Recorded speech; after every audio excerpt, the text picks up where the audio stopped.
नमस्कार विद्यार्थियों, उत्कर्ष online classes में आप सभी का स्वागत है। राजस्थान सरकार ने माध्यमिक शिक्षा बोर्ड ने आपके लिए आपका पाठ्यक्रम निर्धारित कर दिया गया है। इसी पाठ्यक्रम को ध्यान में रखते हुए आपको परीक्षा की तैयारी करनी है।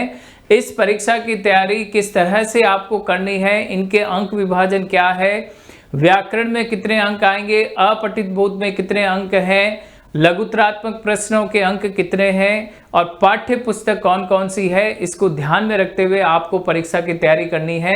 तो देखें किस तरह से इनका अंक विभाजन किया गया है। पर यह परीक्षा जिसके अंतर्गत आपकी लिखित भाषा देखी जाएगी, आपको लिखना होगा, तो लिखने का अभ्यास न छोड़ें और लगातार लिखने का अभ्यास करते रहें, जिससे कि आपकी लिखावट सुंदर होगी और लिखावट सुंदर होगी तो आपके अंक भी अच्छे आएंगे, क्योंकि ये आपके लिखावट को प्रभाव रूप देता है। इसी प्रभावशाली रूप के कारण ही विद्यार्थियों के अंक परीक्षा में अच्छे अंक आते हैं, क्योंकि भाषा हमेशा लिखावट मांगती है। जिसकी लिखावट सुंदर है उसकी विषय वस्तु भी सुंदर होगी, उसका प्रस्तुतिकरण भी अच्छा होगा, उसका प्रारूप लेखन भी अच्छा होगा। तो ये सारी चीज़ें आप सीखें और उसके द्वारा आप अच्छे से अच्छे अंक प्राप्त करें। तो देखें किस तरह का अंक विभाजन किया गया है। हिंदी कक्षा 10 पाठ्यक्रम 2021-22। सबसे पहले अधिगम क्षेत्र अपठित गद्यांश 10 अंक का, रचना 14 नंबर की, व्यवहारिक व्याकरण 10 नंबर के, पाठ्य पुस्तक क्षितिज 36 नंबर, पूरक पुस्तिका कृतिका 10 नंबर। तो देखें इन सभी के अंदर कौन कौन से भाग में भी कितने भागों को कितनी तरह से बांटा गया और उनके अंक किस तरह से। सबसे पहले आएगा अनसीन पैसेज, अपठित बोध, साहित्यिक गद्यांश होगा। लिटरेचर से संबंधित किसी विषय वस्तु पर आपको एक अपठित गद्यांश दिया जाएगा, वह विकल्प सहित होगा। उनमें से किसी एक विकल्प पर आपको दिए गए प्रश्नों के उत्तर देने होंगे। 5 प्रश्न होंगे, 4 अंक, इस तरह से टोटल आपके 5 अंक होंगे। और इसके बाद काव्यांश में विकल्प सहित बहुचयनात्मक प्रश्न 5 प्रश्न होंगे, 5 अंक के। ये विषय ध्यान रखें कि यहाँ पर एक एक अंक का 5 × 1 5 नंबर, प्रत्येक प्रश्न 5 होंगे और प्रत्येक प्रश्न इन बहुचयनात्मक प्रश्नों के अंदर प्रत्येक अंक 1 है, तो 5 प्रश्न 5 अंक। और दूसरे का काव्यांश में विकल्प सहित बहुचयनात्मक प्रश्न है, 5 प्रश्न 1 नंबर के, 5 अंक, कुल कितने हो गए 10 नंबर। संकेत अगला देखें, रचनात्मक लेखन। यह वह विषय वस्तु है जिसके अंतर्गत आपकी लिखावट बहुत सुंदर होनी चाहिए, अशुद्धि बिल्कुल नहीं होनी चाहिए। ड्राफ्टिंग उसका या प्रारूप लेखन उसका बहुत सुंदर होना चाहिए, जिसके कारण आपके द्वारा लिखी गई विषय वस्तु बहुत ही अच्छी कॉपी में दिखाई पड़े। संकेत बिंदु दिए जाएंगे जिस पर आधारित एक आधुनिक विषय पर निबंध लेखन। कितने अंक का? 6 अंक का, 300 शब्दों का। 300 शब्दों का तात्पर्य क्या है? एक पंक्ति में औसतन 10 शब्द होते हैं, 300 शब्द अर्थात 30 पंक्ति में वह निबंध पूरा हो जाना चाहिए। 30 से अधिक 2 या 3 पंक्तियां हो सकती, इससे ज़्यादा नहीं होनी चाहिए। 300 शब्द, 6 अंक का। आधुनिक विषय का मतलब है कोरोना जैसे विषयों पर या आधुनिक जो भी वर्तमान में समस्याएं हैं उस विषय पर, कोई भी सामाजिक मुद्दा उस विषय पर, कोई भी अंतर्राष्ट्रीय समस्या है या अंतर्राष्ट्रीय विषय वस्तु उस पर, या सामाजिक वातावरण पर। इस बहुत से विषय हैं जो आधुनिकता के आधार पर है। औद्योगिकी, प्रौद्योगिकी, कंप्यूटर संबंधित या दूरस्थ शिक्षा से संबंधित या ऑनलाइन क्लासेस से संबंधित इन विषयों पर भी निबंध बन पड़ सकते हैं। पत्र लेखन औपचारिक और अनौपचारिक दोनों में से कोई एक करना है, विकल्प सहित आपको करना होगा, 4 अंक का। इसकी ड्राफ्टिंग या प्रारूप लेखन बहुत ही अच्छे से तरीके से करने। एक पूरे पेपर पर जिस कॉपी में आप काम कर रहे हैं वहां पूरे एक पेज पर केवल पत्र दिखे, इसका प्रयास करें। अन्य कोई प्रश्न या उत्तर वहां दिखाई नहीं पड़ना चाहिए। ये भी प्रेजेंटेशन या काम करने का एक तरीका या ढंग है कि आप प्रश्नों के उत्तर अच्छे से जानते हैं, पत्र लेखन अच्छे से जानते हैं, लेकिन उसको आपने कितने अच्छे से लिखा है ये भी आना आपको आवश्यक है। विषय से संबंधित विज्ञापन लेखन 25 से 50 शब्दों में 4 अंक का। ये भी प्रारूप लेखन है, एक तरह का ड्राफ्टिंग है। एक पेज पर, पूरे पेज पर केवल विज्ञापन दिखना चाहिए। विशेष बात ध्यान रखें, रंगों का संयोजन होना बहुत आवश्यक है, क्योंकि विज्ञापन आकर्षित करते हैं जब उनमें रंग दिखते हैं। पंच लाइन होनी चाहिए, छूट दे रखी है ये लिखना चाहिए, कीमत क्या है ये लिखना चाहिए, संपर्क क्या है, संपर्क स्थान क्या है, दूरभाष क्या है, ये सारी चीजें उसमें व्यवस्थित तरीके से आप उसमें प्रस्तुत करें। अखबारों में और बहुत सी जगहों पर विज्ञापन आते हैं, वहां पर आप देखें कि विज्ञापन को आखिर बनाया कैसे जाता है, जिससे कि कोई भी चीज बाजार में आ रही है तो आकर्षित कैसे हो रहे हैं उपभोक्ता, वो तरीका आपको इसमें अपनाकर अपनी कॉपी में उसे हाईलाइट करना है, दिखाना है। और ये 4 अंक का है, ये विशेष ध्यान रखें। तो ये पूरे के पूरे अंक आपके हैं, 6 और 4 10 और 4 14 रचनात्मक लेखन के हो गए, 14 मार्क्स। व्यवहारिक व्याकरण, बेसिक जो आपकी व्याकरण है उससे संबंधित प्रश्न आएंगे। पदभेद होगा, संज्ञा पदभेद, सर्वनाम, विशेषण, क्रिया और अव्यय 4 अंक के। उपसर्ग और प्रत्यय 2 अंक का, 1 अंक उपसर्ग के, 1 अंक प्रत्यय के।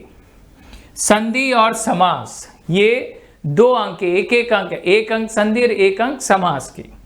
मुहावरे, लोकोक्ति, ये विषय ध्यान रखें। मुहावरे लोकोक्ति बहुत सारे हैं, उन बहुत सारे लोकोक्ति मुहावरों को पढ़ने की आवश्यकता नहीं है। बोर्ड ने इसके लिए आपको सुविधा दी है कि आप केवल पाठ्य पुस्तक पर आधारित जो भी पाठ आप पढ़ रहे हैं, गद्य पढ़ रहे हैं, पद्य पढ़ रहे हैं, या आपकी दूसरी बुक और है कृतिका, उसके अंदर जहां पाठक अंतर्गत जो भी मुहावरे लोकोक्ति है उन्हें आप पढ़ें, उसी से प्रश्न बनकर परीक्षा में आएंगे। तो ये 2 अंक के हो गए। तो इस तरह 4 और 2 6, 6 और 2 8 और 2 10, कुल 10 अंक की आपकी व्याकरण आएगी। इसके पश्चात पाठ्य पुस्तक और दूसरी पूरक पुस्तक। पाठ्य पुस्तक और पूरक पुस्तक 2 पुस्तकें आपको दे रखी है, क्षितिज और कृतिका। क्षितिज पाठ्य पुस्तक पहली और दूसरी सहायक पुस्तक आपकी कृतिका। इन्हें अच्छे से आपको पढ़ना है, रीडिंग करना है। एक एक चैप्टर को इतने अच्छे से पढ़ लेना है कि चाहे कैसा भी प्रश्न पूछा जाए उस विषय वस्तु से आप तत्काल उसका आंसर सुंदर हैंड राइटिंग में लिखें। सबसे पहले एक व्याख्या गद्य भाग से विकल्प सहित क्या आएगी, एक व्याख्या आएगी गद्य भाग से, कितने अंक की, 6 अंक की व्याख्या। बहुत ही सुंदर तरीके से ढंग से आपको उसके अंतर्गत लिखना होगा। तो गद्य के किसी भी 2 गद्य दिए जाएंगे, उनमें से किसी एक हल करना है आपको और उसको 6 अंक उसके होंगे और 6 के 6 आपको पूरे प्राप्त करने हैं, ये विशेष ध्यान रखना है। एक व्याख्या पद्य भाग से विकल्प सहित, व्याख्या के अंतर्गत आप सबसे पहले आप उस व्याख्या संबंधी जानकारी लिखें कि पूरे पेज पर केवल वही व्याख्या वाला प्रश्न दिखना चाहिए, ताकि 6 में से 6 अंक प्राप्त हो। संदर्भ, प्रसंग, व्याख्या, विशेष, ये चारों चीजें उसमें अच्छे से दिखाई देनी चाहिए। ये है काम करने का तरीका, जिससे परीक्षक देखकर प्रसन्न हो जाए कि इसे काम कहते हैं और इस तरीके से काम कॉपी में करना चाहिए, जिससे अच्छे से अच्छे अंक प्राप्त हो सके। पद्य भाग, एक प्रश्न पद्य भाग का विकल्प सहित आएगा, इसकी भी व्याख्या उसी तरह से प्रसंग, संदर्भ, व्याख्या और विशेष में देनी है। 6 अंक के ये है, देखें विशेष। और उसके बाद 2 प्रश्न निबंधात्मक आएंगे, गद्य से 1 और पद्य से 1 विकल्प सहित। 120 शब्द, मतलब 12 पंक्ति में आपका प्रश्न का उत्तर पूरा होना चाहिए, तब आपको वो अंक मिलेंगे जितने आपको दे रखे हैं। देखें 2 निबंधात्मक प्रश्न हैं, 12, 120 शब्द बने 12 पंक्तियों के अंदर 2 प्रश्न, 2 × 6 कितने हो गए, 12। लघुत्तरात्मक प्रश्न, 1 गद्य 1 पद्य, 2 प्रश्न, 2 कितने हो गए, 4 अंक के। तो इस तरह से ये पाठ्य पुस्तक के अंतर्गत आपको अंक सहित विषय वस्तु समझा दी गई है और इसमें भी आपको पूरे में से पूरे अंक लाने का प्रयास करना है। अति लघुत्तरात्मक प्रश्न, 4 अति लघुत्तरात्मक प्रश्न आएंगे, 2 गद्य से आएंगे, 2 पद्य से। अति लघुत्तरात्मक 20 शब्द, आप देखें सभी में शब्द विशेष दे रखा है। प्रश्न पत्र जब बनता है तो समय को ध्यान में रखकर बनता है कि इतने घंटे में प्रश्न पत्र पूरा हो जाएगा, तो इसके लिए प्रत्येक प्रश्न में लिखी जाए शब्द सीमा लिख दी जाती है। तो जो शब्द सीमा लिखी जाती है इसी कारण से लिखी जाती है कि इतने शब्द इतने समय में पूरे हो जाएंगे, इतने शब्द इतने समय में पूरे हो जाएंगे, तो ये इतने घंटे में ये पेपर पूरा हो जाएगा। तो 20 शब्द का अर्थ देखें कितने हैं, 2-2 पंक्तियों में आपको उत्तर देने हैं। तो देखें 4 मल्टीपल 1 तो कितने हो गए, 4 अंक। तो कितने क्वेश्चन, 4 प्रश्न, 1 अंक का 1 प्रश्न, 4 प्रश्न, 2 गद्य से 2 पद्य से। किन्हीं एक रचनाकार का परिचय, वह कवि भी हो सकता है, लेखक भी, ध्यान रखें, या कवि पढ़ लें या लेखक पढ़ लें, दोनों में से किसी एक के बारे में पूछेंगे, या तो सभी कवियों के बारे में पढ़ लें या सभी लेखक के बारे में जानकारी ले लें। 4 अंक का 80 शब्द का मतलब 8 पंक्तियों में कवि का जीवन परिचय अच्छे से पढ़ना है, जन्म स्थान, मृत्यु, उनकी शिक्षा, उनकी रचनाएं, उनके जो भी आपके पाठ में जो पाठ दे रखा उसका नाम और उनके लिखने की शैली और जो विशेषताएं बताई गई कवि लेखक की, वो सारी लिखनी है, जिसे पता लगे कि वास्तव में हम अगर अपना परिचय दें या कोई हमारा परिचय दे तो हमारी क्या क्या उपलब्धियां हैं, वैसे ही कवि या लेखक की उपलब्धियों के बारे में भी उसमें बताना है। पाठ्य पुस्तक कृतिका पाठों पर आधारित 3 में से 2 लघुतरात्मक प्रश्न, लगभग 60 शब्द अर्थात 6 पंक्ति के अंदर 2 प्रश्न होंगे, प्रत्येक प्रश्न 3 अंक का होगा, 6 प्रश्न। अति लघुतरात्मक प्रश्न 2 पंक्तियों में आपको जवाब देना है, 2 प्रश्न 1 अंक का 2 नंबर। और ये हो गए पहला, दूसरा, तीसरा। देखें बहुविकल्प प्रश्न, इन्हीं में से कृतिका में से बहुविकल्प प्रश्न होंगे 2 नंबर के, 2 प्रश्न 1 अंक का, कुल 2 अंक, टोटल कितने होंगे 6 अंक के। तो ये हो गए 6, 2 4 और इस तरह से 6 और 2 8 और 2 10, कुल अंक कितने 10 अंक।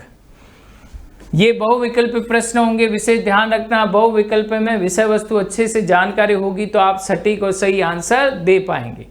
इसके साथ पाठ्य पुस्तक कौन सी पढ़नी है ये विशेष ध्यान रखना है। दुकानदार हमें कई मार्केट में क्षितिज प्रथम और क्षितिज और कृतिका प्रथम भी उपलब्ध है। हमें ध्यान रखना है कि जो हमारे कोर्स में विषय वस्तु दे रखी पाठ्यक्रम में केवल वही पुस्तक पढ़नी है। देखें क्षितिज भाग 2 एनसीईआरटी से प्रतिलिप्यधिक अंतर्गत प्रकाशित, कृतिका भाग 2 एनसीईआरटी से प्रतिलिप्याधिकार अंतर्गत प्रकाशित। ये पुस्तकें 2 आपको पढ़नी है, सतत तैयारी करनी है। जो लगातार तैयारी करते हैं परीक्षा में वही अच्छे अंक प्राप्त करते हैं। विशेष लिखावट आपकी अच्छी हो, अशुद्धि ना हो, ये विशेष ध्यान रखें। इस तरह के अंक संयोजन के साथ कुल अंकों को ध्यान में रखते हुए प्रत्येक विषय वस्तु से पूरे में से पूरे अंक प्राप्त करने का प्रयास करें, ताकि आप कह सकें कि भाषा में भी अंक कम नहीं आते हैं, वह भी विज्ञान और गणित की तरह, उसमें भी हम अच्छे अंक प्राप्त कर सकते हैं। बशर्ते उसका संयोजन, उसकी तैयारी योजनाबद्ध तरीके से हो कि मेरे पत्र लेखन में समस्या है तो मैं उसका और अधिक अभ्यास करूं, निबंध में समस्या है तो उसका और अच्छे से अभ्यास करूं, या अनसीन पैसेज में उत्तर निकालने में समस्या आती है तो कई अनसीन पैसेज का अभ्यास करूं, अपठित बोध का अभ्यास करूं। तो इस तरह जो भाग आपका कमजोर है उसे और अच्छे से तैयारी कीजिए ताकि परीक्षा में और अच्छे अंक प्राप्त कर सकें। शुभकामनाओं सहित धन्यवाद।